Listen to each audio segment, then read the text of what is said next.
Welcome back to another episode of Two Black Critics with Marvin Mason and Mark Sneed. I'm Mark Sneed, and Marvin Mason. I am going to open the Pandora's box of craziness of 2020 and the possible award season. And I'm going to ask, I guess I'm hesitant to even say this. I'm going to try to make some predictions on who's going to get the Oscar this year. And Oh God, the one that's the one you don't have. the one I know for a fact that's definitely going to be given is I guarantee Chadwick Boseman posthumously receives an Oscar. And Okay. only because he died this year, and I think that it's a sympathy Oscar, but he still gets it because it wasn't like he just did two movies. I think just for his life work, he will get an award, but I don't know after that. I mean, Merv, what do you think? Because this award season is going to be unlike any other because the theaters are closed. Most of this is going to be a digital. It's going to be a digital and streaming awards, and I guarantee it's going to look like the Emmys. And if you remember the Emmys, people running around in hazmat suits, running out and giving out awards to people at their houses, where they're sheltering in place. So, what do you think, buddy? Well, that's interesting. All right. And I don't beg to differ, but the question is, okay, and maybe I'm wrong here. Does Oscar have an official date? Um, I don't. I don't. I want to say yeah, but I don't think so I because think I think no, they because pushed I it to don't think the Golden February. Globes have announced their date yet. Yeah, well, I'm saying I Yeah, that's think they only pushed it to like February. So as far as I know, but I don't think nothing's set in stone yet. right. And the only reason I'm asking is because. And here's the difference between what the Golden Globes could look like, and I think the Mm-hmm. Golden Globes would definitely look like what you just presented. Mm-hmm. I don't think the Oscars might, though. I mean, they might have a shot. And the only reason I say this is because if the shot goes out, okay, in time, ABC will probably push for a change in date, or Okay. Disney, whoever, Okay. okay. And if April is a clear date, and I'm saying hypothetically, Mm-hmm. okay, hypothetically, where you can get 50% capacity in the room, they'll go for it. All right? So I do think it could be broadcast. And the funny thing is, only people will probably show up are the ones who know for a fact they're getting hardware, which is going to be an interesting show. But Yeah. why not? All right? Because it does change the dynamic. So you'll sit there and go, I wonder who's going to win. And then you'll see the nominees, for Best Actor. And it's like, four of them didn't show up, and one did. Mm-hmm. Mm-hmm. Really? Okay. What's up with that? And he brought his family, so he could sit with his family. Right. And when they, and I'm just saying, that's the most interesting aspect. It's not so much what can be nominated, because this is one time when you can honestly say the Oscars have never been based off, film favorite. Right. Okay. Well, I think that this year it's going to be definitely smaller and more independent studios are going to win because again, we don't have no blockbusters here, nothing big, and there's no theater access. That's the problem. Yeah, I equate I equate Netflix actually really winning Yeah. this year, Mm-hmm. and what I equate it to is when HBO started winning Emmys. Mm-hmm. Mm-hmm. Okay, and people sat there and went, "Really? Didn't they just only win like for comedy specials Right. or Right. Mary Manilow specials?" Well, but I think that When did there's they start only winning one for other. Sopranos? I think there's only one other streaming service that has a chance, and that would be Hulu, because Hulu has, I think it's called either, what's it called? I think it's either No Man's Land, which it has a big buzz, and Mhm. but yeah, everything else is Netflix. Everything is on Netflix. Like I saw White Tiger is going to be on there. Obviously, Ma Rainey's Black Bottom is going to be, as well as Midnight Sky, and I already say One Night in Miami, right? And I think that the thing that really is interesting is that it could be just a clean sweep, mostly for Netflix. And I don't even know. I mean, who else could? There's no one to compete against them, to be honest, for content. I mean, it's a more interesting thing, because everybody else is dipping their toe now into the streaming realm. I mean, Universal clearly isn't. Well, they kind of could be because of focus, but they're not going to be. Yeah. Let Him Go is going to be, nominated for something. Yeah. I doubt it. Disney really doesn't have anything. No. Right? It's going to be really a hard-pressed season. It's going to be a horrible show to watch. I'm sorry. Okay? It really is. And no disrespect to Netflix and what their nominees will be, because for me, I think they get a chance. How can I say this? It's like winning a championship because everybody got the measles. Right. Well, no, I don't think it's that. I think that what happens is Netflix, if this was a streaming award, Netflix would be the like Usain. No, they would be Usain Bolt in a race, because there's no one better than them in terms of content, having content. But because the studios have no access to theaters and all that kind of stuff, no one was ready, because now they have to move the competition to an indoor track, and everything's different now. I mean, in a weird way, I look at it like this from. Let's talk about Warner Brothers' deal once again. Mm-hmm. Okay, I look at their deal, and if I've actually embraced, right, going read in my books, okay, wouldn't I actually put Dune out this year? Yeah. I mean, theatrically, what do I have to lose? I'm already about to lose. Well, again, remember, Dune is going to be released in 2021. No, but what I'm saying is, if I've already taken the loss, then why don't I really take a loss and allow myself a chance to it would win awards, right? It's not going to win top of the awards, right? But it's sure got a better shot, all right, if it was released this year. I got what you're saying. I don't know, man. I get it. I think my only competition is myself, which is a Wonder Woman. Mm-hmm. And don't get me wrong, I don't know how great Wonder Woman might be. It's not going for Best Picture of the Year. No. It'll win costume. It may win cinematics. Exactly. But I got your point. Sound design, stuff like that. Mm-hmm. But Dune, and don't get me wrong, this is what I'm saying, it could be in competition, because I do believe that the technical side is what Dune would be strong at. Oh, I got you. Okay? Mm-hmm. But I guarantee you, if you release it amongst one yourself, so the Wachowski sisters, because I guess that's what they are now, when they release The Matrix 4, right, they're going to kick your ass. Yeah. I mean, let's face it, the hardware they actually got from the Matrix films was based off, basically below the line. Yeah.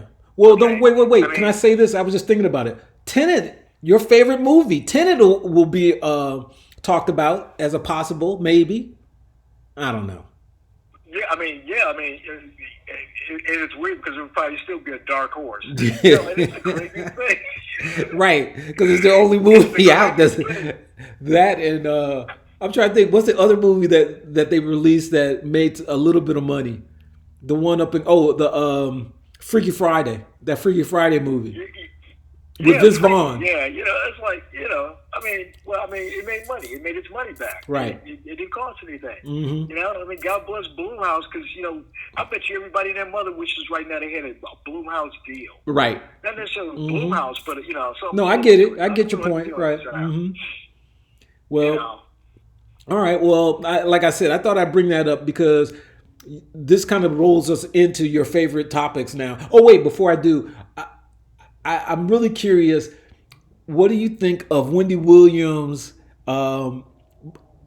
movie that's coming out? And are you going to see it? Oh, what are you doing? not interested at all. You know, and don't get me wrong. When she was in radio, I mean, in her earlier years, you know, I guess it's the take. And here's the thing about it: I don't think that Wendy Williams is as humble as Howard Stern really is. Okay. Okay, and it depends on how you really look at Howard Stern. But you know, when his book came out, you know, because if you listen to him, you still thought he was a smug jerk, and he had just come off his divorce. There were a billion things going on with him, especially when the movie came out. All right, and his whole, you know, his marriage was unraveling, and it was interesting how he hid it on the radio, and then he just let it out. Yeah. Okay, but Wendy Williams has basically been a tabloid all the way through, whereas Howard Stern has always created fodder for the tabloid, but rarely has he actually been the focus. Right. I get that. I get that. Even his divorce wasn't that messy. Right. You know, it was very amicable. There's nothing amicable about Wendy Williams. Right. Okay. I mean. Well, the reason I ask is because I ask because she is a cultural icon, right? And because she. God, you know, God. I have to say it. Let me just say why. Because she succeeded on radio. She got and she leveraged that into a TV show, and now she's got a movie. I mean, I think that. But she was always a train wreck, and that's the whole thing. She was always a train wreck, and that's what she made a career off of. But see, let me say this to you simultaneously. Wait. Let me just say this to you. I don't disagree with any of that, but there's always people who want to watch a train wreck. And that's just, you know, not to say that it's good or bad, but that's just the reality, right? I mean, it's not. It doesn't say very much about Wendy Williams other than that she is a train wreck. But the thing is, I can get the train wreck for free, and I can get the movie for free. No. So I can go to Media Takeout. Yeah. I can go to TMZ. I can go to all these outlets and find a story on Wendy Williams every week. Of course, right? of course. About her or her ex-husband. I can't do that with Howard Stern. Right. Well, see, I mean, here's the problem. No, check it out. No, here's the difference. Do you know where I can find a story about Howard Stern this week? Wall Street. I'm not going to find a story on Wendy Williams on Wall Street. So let me just say this to you. That false kind of like parallel is unnecessary. Just because Wendy Williams was in radio and Howard Stern is in radio, it doesn't make them the same. I think Wendy's may have a story. They were built the same way. They had the same agent. Yeah, they're definitely the same. They were built the same way. Okay, well then I'll leave it at that. I just was asking if you would see it, and you said no, and that's good enough. No, I got it. Not at all. Okay. Not at all. Well, let's push past this, sir. My second you sent this to me, and I was really kind of surprised that the Grammys for 2021. You're saying that the album of the year category is surprisingly white. So, what do you think about that? I mean, is it a big deal? I mean, obviously, there's a lot of I want to say black artists who deserve to be heard and seen, and I think that they actually, in my opinion, determine most of the music that we listen to anyway. So at least for me, at least. I agree with you. So I mean, I recently heard of Billie Eilish, and I was like, I never even heard her before.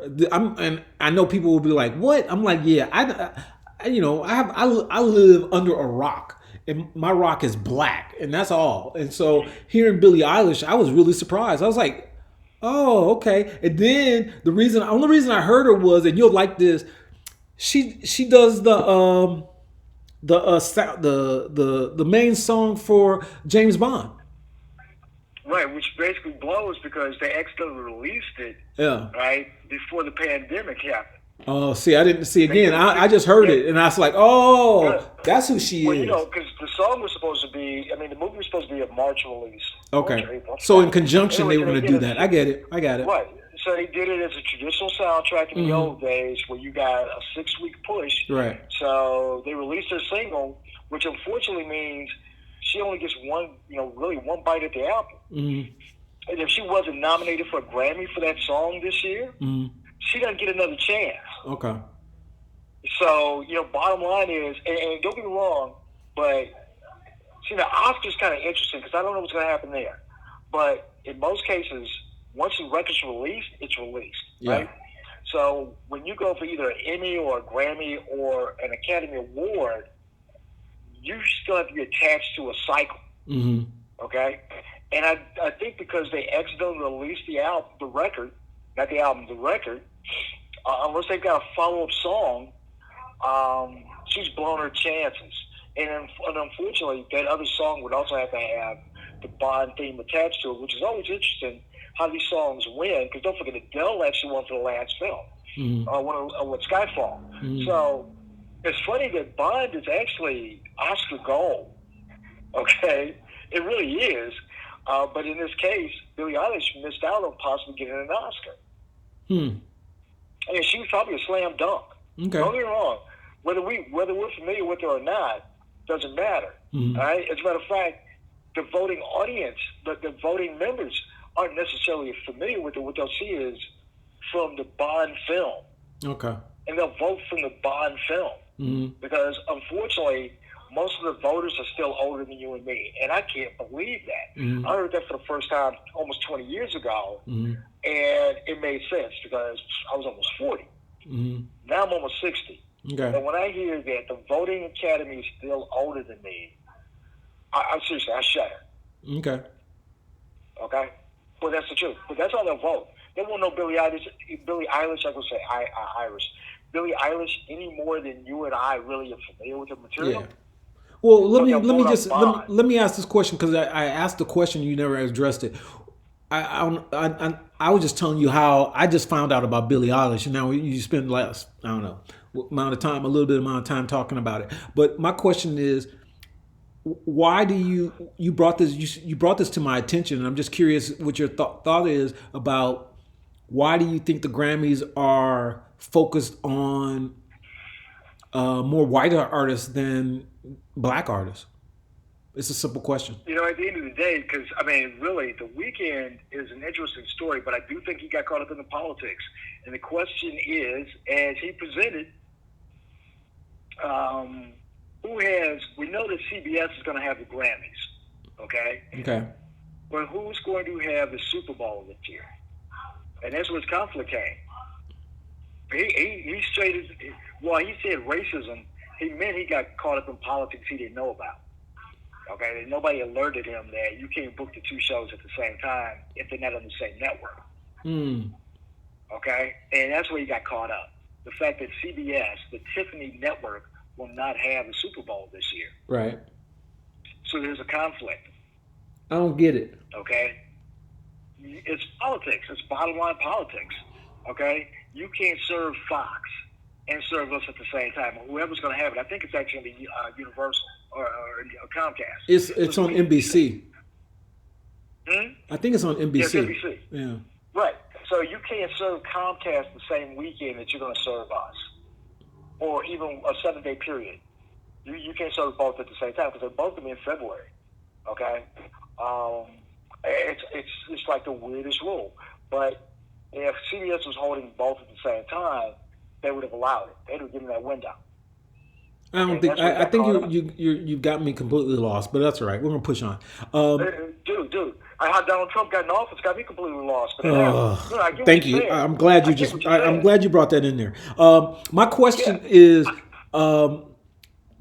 I recently saw that, and you brought this to my attention. Faison Love is filing a discrimination suit, but I'm like, it was for couples retreat. Yeah. Pardon me? It was for couples retreat, but wasn't that like 10 years ago? Actually, the funny thing is it was 2009. And oddly enough, it was the British papers who brought it to light in 2009. It's interesting he's suing now, but he's not suing now because he just discovered it. What he's suing about is the fact that when he first had conversations, he got blown off. Okay. And here's the thing about it. I actually agree with why he was initially taken off the art. I get it. Okay? I also get his side as far as why he wanted to be on there. And what I found interesting was there was no happy medium between his agency and Universal, where for the international release they stated 2-week run, and then he's either in home entertainment because you still would have had DVD. Okay. He's got to be on the art for DVD, even if he's on the back. He's got to be on the art. His name still has to be listed because we paid him that way. Because if you did it domestically, you had to have done it overall. I mean, you don't cut a check per market. This ain't the NBA. Okay. So if I pay you to be in a film, I paid you to be in a film. Okay. If your name is above the line, your name is above the line. Okay, or above the title. Okay. So where his title is marketed domestically, still, even if it weren't initially, because I get it, the first 2 weeks, no one's, and I'm sorry, no disrespect to Faison Love, nobody overseas knew who he was. Okay? He hadn't done anything. He wasn't one of the kings of comedy. Right. Okay? So nobody knew who he was from that standpoint. This would have been a breakthrough for him, which is why his people should have negotiated for some kind of exposure. Okay? And I think that's where the problem is, that when they bring Vince Vaughn in to talk to him, to beef him about, hey, dude, because don't forget, Vince Vaughn was one of the producers. Hey, dude, look, we'll take your name off temporarily, which is really the way it sounds like it was spelled out to him. It was temporary. And the question is, how do you define temporary? And I think that's what the lawsuit is really comprised of. Well, right? I just thought it was really interesting because it's, like I said, I thought it was 10 years ago. You said it's 11 years ago. But I was like, wow, this is crazy that this kind of stuff is brought up, now. And not to say he's wrong or whatever. And I don't know the statute of limitations on this or anything. But it was just really, it just looked really weird. And I think that I'm surprised that there was no lawsuit earlier. And I do think there was an attempt. I think there was an attempt. And that's the reason why Vince Vaughn got involved. That's why Universal put Vince Vaughn out there. Because I think he cried foul. And I could be wrong, but there would have been like 2 to 3 articles I would have said. The first one was about the actual lawsuit in 2020. Okay? But then the connection to it was the actual headline from the British press in 2009. But see, I guess that's what I'm talking about. That's what I'm talking about. Like I was surprised that it took till now for them to do the lawsuit when they didn't do something in 2010 or something. Yeah, but no, the thing about it is, what I'm saying is, he initially got blocked from doing so.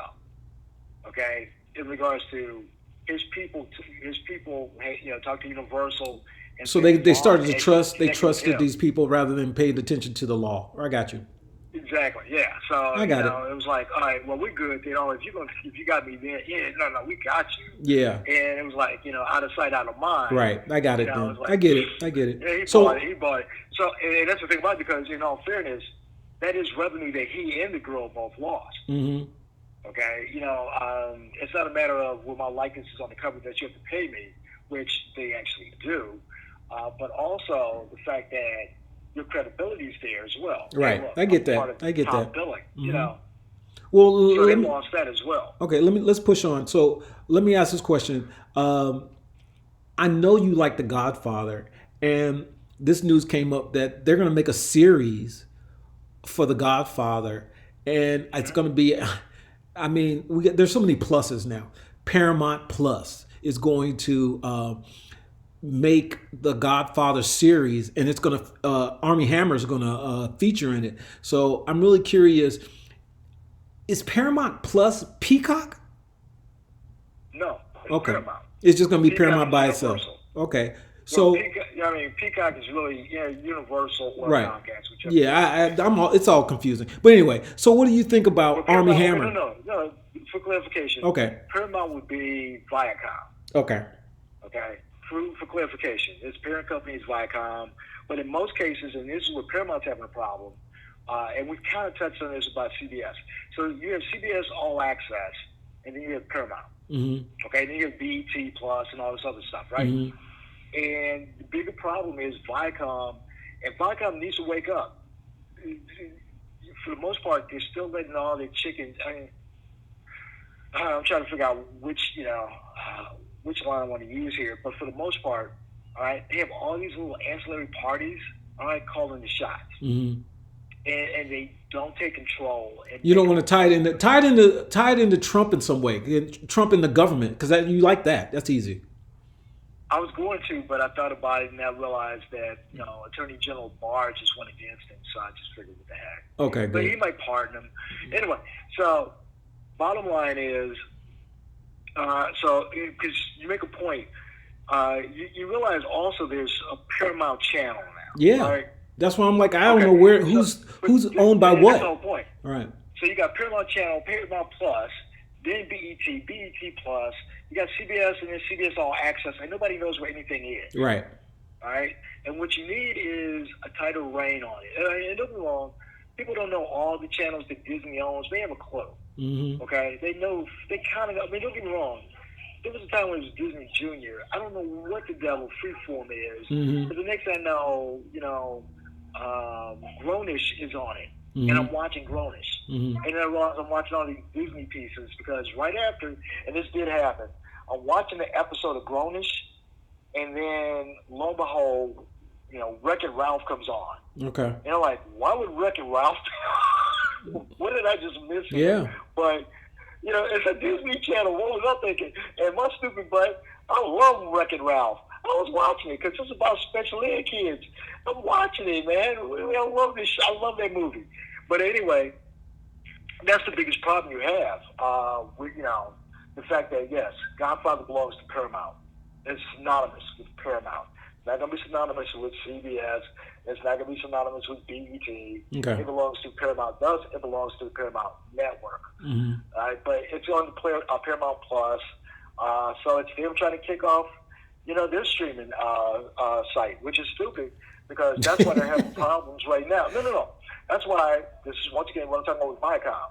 That's why the Star Trek didn't take off the way they thought it would. Discovery had to be rolled over onto CBS proper. Right. The Good Fight had to be rolled over to CBS proper. All right?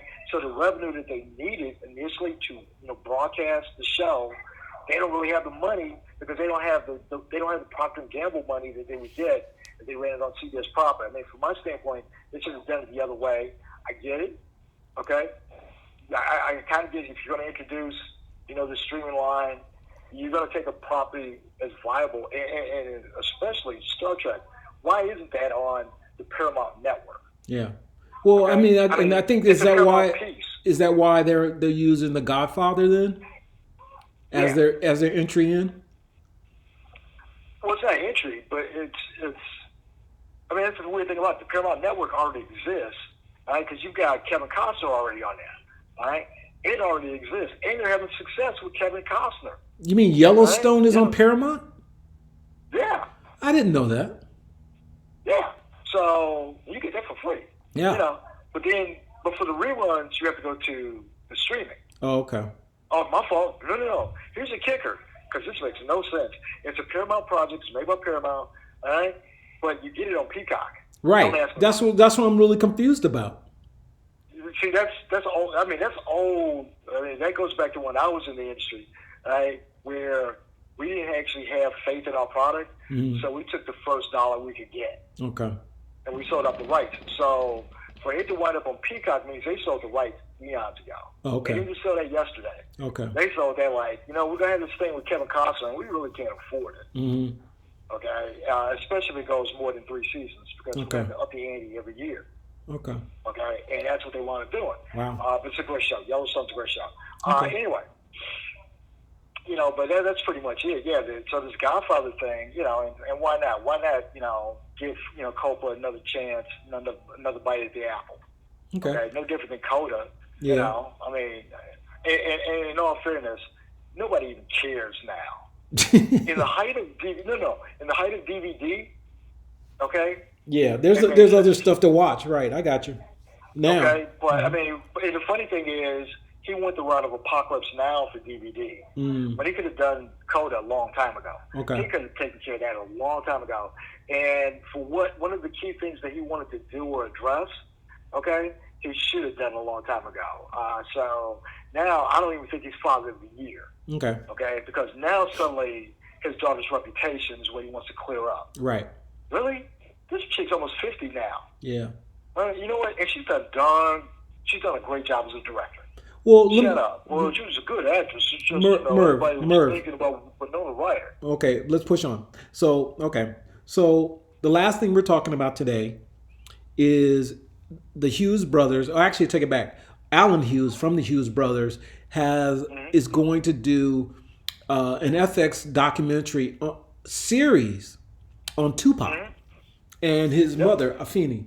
So, what do you think of that?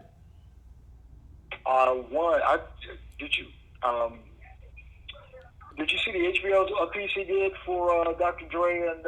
Yep. Yeah. I mean, seriously, that was brilliant. I love that, and I knew half the history. Mm-hmm. You know, and I'm sitting here and I'm riveted, and I'm watching I watch that as much as I watch the Michael Jordan piece. Okay. Okay.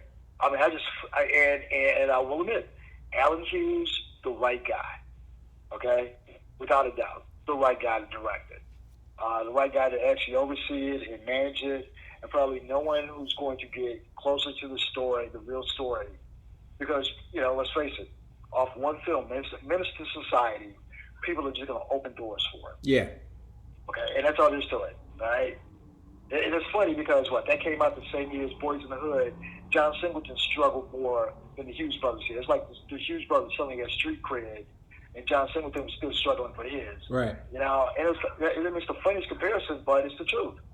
You know, I always found that John Singleton worked twice as hard, you know, to get where he was. Mm-hmm. All right, the Hughes brothers, as long as they stay on the street level, they get in everywhere. I mean, even the Dre piece, you know, they started off with the street angle and then worked the whole Apple story. Yeah. You know. Well, I just was curious. So obviously, this should be, and it's interesting because he filmed this during COVID, and so during a lockdown. So it should be an interesting quarantine film. And I'm wondering. I mean, obviously, it's going to be on FX. So, and it's going to be a series. So it should be pretty. I would say interesting, if nothing else. So I have to agree with you. So, big guy, you got anything else you want to say? You got any birthday shout outs for people, or is your puppy has it been house trained yet? You know, did you get your eagle? Are you is it out of the nest? What's going on? Well, you know, I mean, basically the biggest shocker I actually had, which I was surprised you didn't tell me about, all right, about Batman and Catwoman getting married. Yeah. How can you tell me about that? Well, you know, I've been busy, buddy. Sorry. Apparently. Yeah. I was shocked the book came out this week, though, man. I was like, you kidding me? Yeah, but see, you know, that story is kind of bunk in and of itself, because it's sort of like when Reed Richards marries Sue Richards, and you know, from the Fantastic Four, right? It's just it's something. It's like fan fiction. It's fan fiction. It's not like really in the story. So I don't know how far to take it. That's why. If that makes any sense. No, it makes total sense. I was just wondering why you never brought it up. You know. Well, did you go to the wedding? Yeah. Did you go? I got my invite just now, man. Oh, I'm sorry. Really? Yeah, you missed out. Wow, okay. You know, but you know, I'm always, you know, the bridesmaid, never the bride. So okay. All right. Okay. Well, you know. well, thank you so much for another good episode, buddy, and thank you for all the things you do. Appreciate your insights and thoughts and all that kind of stuff. And again, folks, always appreciate your questions and comments. Murphy, got anything to say before we shut this down? And we're out. All right. Thank you, guys. That's a wrap.